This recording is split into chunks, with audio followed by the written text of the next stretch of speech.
వారు ఇంకా పల్లా రాజేశ్వర రెడ్డి గారు గౌరవ సభ్యులు, అధికారంలో ఉన్నాము, మేము ఏం చెప్తే మీరు వినాలి అనేటువంటి సైకాలజీ ఫీలింగ్లో ఆ పక్షాన్ని ఉన్నటువంటి దయచేసి దయచేసి మనసు మార్చుకొని మైండ్ సెట్ మార్చుకోండి. సిఎంఆర్ ఫ్యామిలీ మాల్ ఇప్పుడు మన కేపీహెచ్బిలో ఫిబ్రవరి 10వ తేదీన ప్రముఖ నటి శ్రీలీల గారిచే ఘన ప్రారంభం.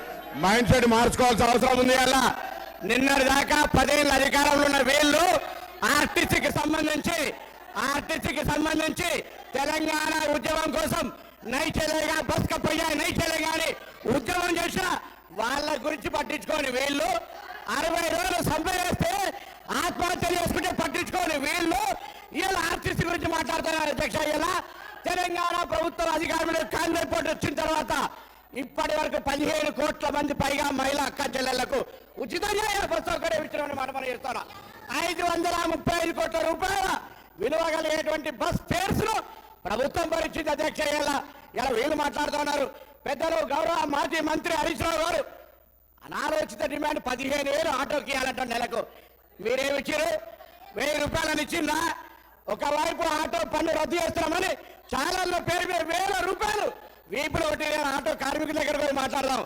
సభను తప్పుదో పట్టించే విధంగా 21 మంది ఆత్మహత్య చేసుకున్నారని చెప్తున్నారు. ఇలా అవన్నీ కూడా మీరు అనవసరంగా ప్రేరేపించి వాళ్ళని మన దగ్గర ఎక్కడ కూడా సార్, మేము ఆటో బస్సు ప్యాసింజర్ ఇంటికి పోతే ఆటో బస్సు బస్ స్టాండ్కు ఆటో వాళ్ళను బస్ స్టాండ్కి తీసుకొచ్చే బాధ్యత ప్రజలను ఆటోనే బస్ స్టాండ్కి తీసుకొస్తా ఉన్నది.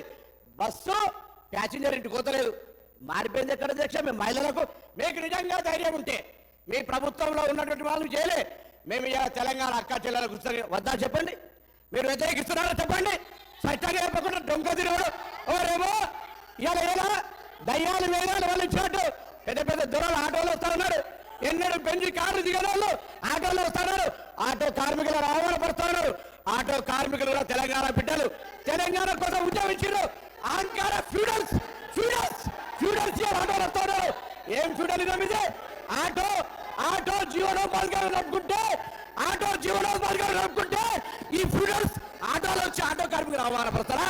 ఈ ఫ్యూడల్స్ ఆటో కార్మికులు అవమానపరుస్తున్నారు. అధ్యక్ష, ఇది మంచిది కాదు. దయచేసి చెప్తాను.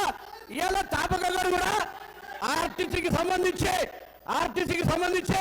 ప్రక్షాళనతో అధ్యక్ష తమ బంధువులు అని చెప్పుకొని ఎగ్జిక్యూటివ్ రిటైర్డ్ డైరెక్టర్లు 4 సంవత్సరాలు ఎండి పెట్టి అధ్యక్ష, ఎగ్జిక్యూటివ్ డైరెక్టర్ రిటైర్మెంట్ అయ్యే 4 సంవత్సరాలు ఎండి ఆటో 60 రోజులు సమయం పట్టించుకోవడం వీళ్ళు మా గురించి మాట్లాడేది.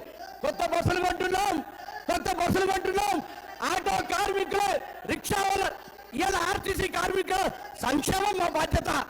ఆర్టీసీ కార్మికులకు 2013లో ఉన్న బాధ్యతలే ఇలా మా ప్రభుత్వం ఆలోచన చేస్తుంది. అధ్యక్ష, అందుకే దయచేసి సభలో తప్పుదో పట్టించేలాగా ఆటో కార్మికులు రెచ్చగొట్టేలాగా మాట్లాడే మాటలు అలవాటు అయితే గౌరవ సభలో దృష్టి కోరుతా ఉన్నారు.